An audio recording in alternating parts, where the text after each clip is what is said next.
Hello everyone, welcome to CLAT अड्डा 24/7। My name is शिखापुरी, your law educator. And आज की class बहुत important class है और किस बारे में बात करने वाले हैं? CUT PG. भैया बहुत ही ज्यादा नजदीक तुम्हारा एग्जाम है, तो सीयूटी पीजी मतलब एनटीए ने कुछ इंपॉर्टेंट गाइडलाइंस निकाली हैं, वो प्लीज तुम सुन लेना एग्जाम जाने से पहले, ताकि तुम्हारे माइंड में क्लियर हो कि ये तो करना ही है। ये चीजें मिस नहीं होनी चाहिए, बाकी तुम जो मर्जी मिस कर लो, पर ये तो बिल्कुल भी मिस नहीं होनी चाहिए। तो ये इंपॉर्टेंट गाइडलाइंस के बारे में बात करें, पॉइंट टू पॉइंट बात करेंगे। सबसे पहले तो बच्चे, तुम लोगों को 90 मिनट्स पहले, जो भी तुम्हारा एग्जामिनेशन सेंटर है उसमें 90 मिनट्स पहले तुम्हें वहां पर पहुंचना होगा। I am not talking about कि 90 मिनट्स पहले चलो, भैया 90 मिनट्स पहले पहुंच जाओ। तुम किसी भी सेंटर पे जा रहे हो, देखो ऐसा है, कई बार जो नजदीक वाले बच्चे होते हैं ना, वो लेट लेट निकलने का प्रयास करते हैं।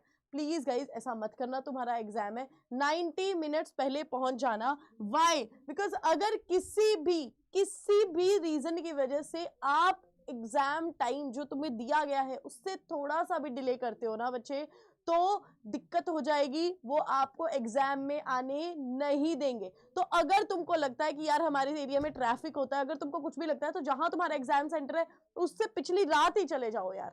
ठीक है, मतलब इस तरह का अपना जुगाड़ कर लो कि 2-3 घंटे पहले तो तुम वहां पर पहुंचे ही होने चाहिए उस जगह पर पर्टिकुलर, चाहे वहां पे रेस्ट कर लो, चाहे बैठो, चाहे जो मर्जी करो, लेकिन 90 मिनट्स पहले तुम पहुंचे ही होने चाहिए। तो अगर ट्रैफिक वगैरह वाली जगह पे भी आते हो, कहीं दूर से तुमने आना है, कहीं से भी आना है, प्लीज इतना अपना प्रबंध कर लेना कि पिछली रात को उस जगह पे पहुंच जाना, चाहे होटल में स्टे कर लेना, जो मर्जी करना होगा, लेकिन प्लीज डिले मत करना। क्योंकि तुमको भी पता है, ऐसी बहुत ज्यादा तुमने फोटोज वीडियोस देखी होंगी बच्चे, जहां पर बच्चे रोने लग जाते हैं। ऑब्वियसली बच्चे, बहुत मुश्किल आ जाती है at the end of the day, लेकिन प्लीज यही कोशिश करो कि तुम रात को ही प्रिपेयर्ड हो हर एक चीज के लिए। पिछली रात को ही अपने को प्रिपरेशन कर लेना, बहुत कम टाइम है बच्चे, और प्लीज ये चीज बहुत सबसे ज्यादा इंपॉर्टेंट ये चीज है। नेक्स्ट बच्चे, जो तुम्हें क्या अपने साथ डॉक्यूमेंट्स, ऑब्वियसली तुम्हें कुछ अपने साथ कैरी भी करना होगा चीजें, उसके बिना भी तुम्हारी एंट्री को रिस्ट्रिक्ट किया जा सकता है।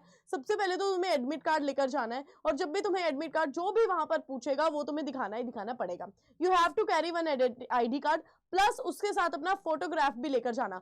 डोंट मिस द फोटोग्राफ या फिर आईडी कि भैया सिर्फ एडमिट कार्ड से ही बात चल पड़ेगी, नहीं। प्लीज अपना एडमिट कार्ड साथ में लेकर जाओगे, अपना आईडी कार्ड साथ में लेकर जाओगे, और आईडी कार्ड के साथ अपनी फोटोग्राफ पक्का ही लेकर जाओगे। नेक्स्ट, आप जो है अपने, देखो तुम क्या हुआ, अपनी सीट पर बैठ गए। सबसे पहले तो ऑब्वियसली तुमको वो तुम जाओगे, वो तुम्हारा सब कुछ चेक करेंगे और तुम सीट पर बैठ जाओगे। तुम अपनी सीट पर बैठे हो, उसके बाद में ये एक बार प्लीज चेक कर लेना कि यार ये सेम क्वेश्चन पेपर है ना, जो मतलब जो हमारा एग्जाम है वही एग्जाम है ना, अपना वो CUQP वो सब कुछ अपना चेक करना प्रॉपर तरीके से, कि मेरा जो भी है, तुम्हारा कुछ भी हो, चाहे 11 हो चाहे 12 हो, तुम प्लीज वो प्रॉपर चेक कर लेना। क्योंकि ये बहुत ज्यादा कंफ्यूजन होता है, बच्चों को 11, 12, 13 देखते ही नहीं है। ठीक है, वो प्लीज अपना नंबर प्रॉपर देख लेना, जिसका तुम पेपर देने आए हो, क्या वही यहाँ पर शो हो रहा है कि कोई और शो हो रहा है, क्योंकि और बच्चे होंगे जिनका अलग नंबर होगा, जिनका CUQP अलग हो सकता है। तो तुम प्लीज, ये बहुत इंपॉर्टेंट है, तुम इसको प्लीज चेक करना।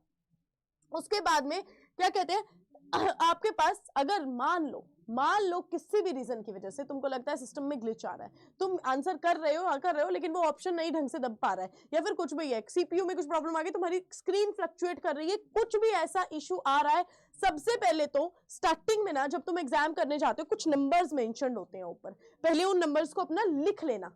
पता क्यों होते हैं वो नंबर्स? कि अगर मान लो तुम्हारे सिस्टम में कोई ग्लिच आ गया ना, तो वो सेम जगह से ही तुम्हारा पेपर स्टार्ट हो जाएगा। साथ ही आपको फिर टाइम भी दे दिया जाता है, आपको प्रॉपर टाइम दे दिया जाता है कि अगर आपका टाइम इस चीज में गया होता है। लेकिन ये तुमको प्रॉपर ध्यान रखना पड़ेगा कि जिस टाइम तुम्हारा ग्लिच हुआ वो टाइम नोट कर लो, जिस टाइम तुम्हारा क्या कहते हैं ये नंबर पहले ही देख लो। ठीक है, अपना नंबर पहले ही देख लो, हर एक चीज ये पहले ही प्रॉपर करना, ताकि बाद में ये ना हो कि वो बोले कि नहीं अभी तो 5 ही मिनट हुए थे ग्लिच को। तुम प्रॉपर मेंशन देखना कि सर इतना टाइम हुआ था, मैंने उस टाइम लिखा हुआ था, ठीक है, कि ये इतना टाइम हुआ था। साथ वाले को बता दो कि यार इतना टाइम हुआ है और मेरा ये ग्लिच कर रहा है। कुछ तुम्हारे पास एविडेंस इस तरह का प्रूफ होना चाहिए ताकि कोई तुम्हारा टाइम ना तुमसे छीने, राइट। उसके बाद में कोई भी ऐसी आइटम मत लेकर जाओ जो प्रोहिबिटेड है। फोन इन चीजों के चक्कर में मत करो, मत लेकर जाओ, घर में ही छोड़ दो फोन। अगर तुम कोई व्हीकल में जा रहे हो तो उस व्हीकल के अंदर डिक्की डुक्की में डाल के अंदर फोन छोड़ देना, लेकर मत चले जाना इन चीजों को, गलती से भी नहीं।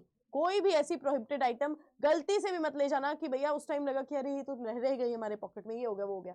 डोंट डू दिस, क्योंकि ये चीजें ना वो आपका निकालेंगे, आपसे बातचीत करेंगे, उसके बाद में तुम्हारा ही टाइम ना वेस्ट होता है। ठीक है, ऑब्वियसली एग्जाम के अंदर तो तुम लेकर जा ही नहीं पाओगे, लेकिन वैसे भी सेंटर में भी मत लेकर चले जाना जो भी प्रोहिबिटेड आइटम्स होती हैं। ठीक है, और अगर तुम्हारे साथ में कोई है तो फोन उसको पकड़ा देना।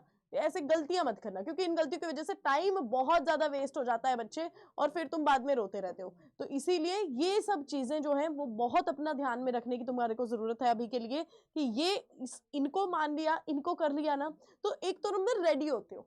ठीक है, देखो एक रेडी होता है कि जब आप एग्जामिनेशन के लिए रेडी हो, पेपर के लिए रेडी हो, एक रेडी होता है उस दिन के लिए रेडी होना। तो ये सब चीजें उस दिन को रेडी तुमको करवाती हैं। तो नहीं तो इतना तैयारी करने का फायदा नहीं होता। बच्चे जो जब उस टाइम खुद को रोना, रोंगटे खड़े हो जाते हैं जब बच्चे गेट के सामने रो रहे होते हैं, चीख रहे होते हैं, लेकिन उनको एंटर नहीं करने दिया जाता।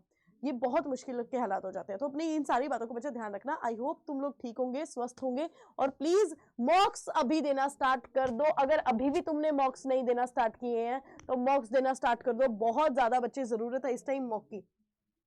तो तुम्हें मॉक के लिए क्या करना होगा? मॉक के लिए you just have to go to, कहां पे जाना है तुम्हें?